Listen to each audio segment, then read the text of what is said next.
Jeg er på DSU Viborg Søcamping, hvor vi i dag ser på, hvordan du egentlig får gastestet din campingvogn. Der er jo rigtig mange campingpladser, der har en eller anden form for service over for deres gæster til, at de har et campingværksted, der kommer ud og gastester deres kunders campingvogne. Og det er også rigtig, rigtig fint, for det er jo ikke alle, der måske lige når at komme forbi værkstedet og få gastestet sin campingvogn.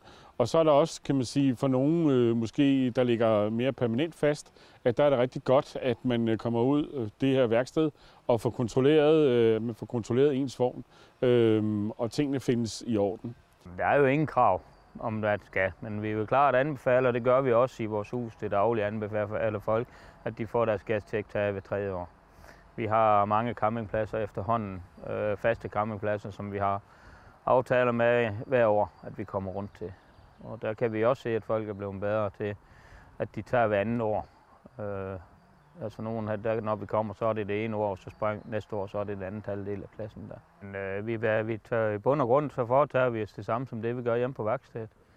Altså forskellen er herude, at der kan vi ikke løfte vognen op og komme under rør og det ene og det andet, som vi kan hjemme. Det er lidt mere nemmere på værkstedet her, så der må man tage et skøn og bukke sig ned og få kigget på røren, og så tage skøn på, at det er, som de skal være under den. Men ellers så er det det samme, som du gør hjemme på værkstedet. For det første så tager du jo et tæthedstest på den vogn, at anlægget er tæt. Og så har du nogle målinger på din regulator, når der er noget, der hedder drifttryk, og der er noget, der hedder lukketryk, der skal være i orden også.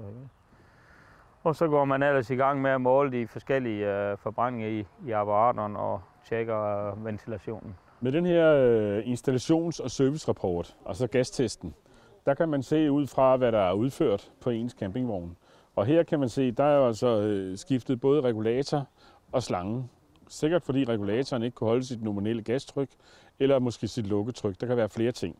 Men ellers ud fra det, så er det vigtigt, at man lige kigger i bunden på selve rapporten, for der kan man se autorisationsnummeret.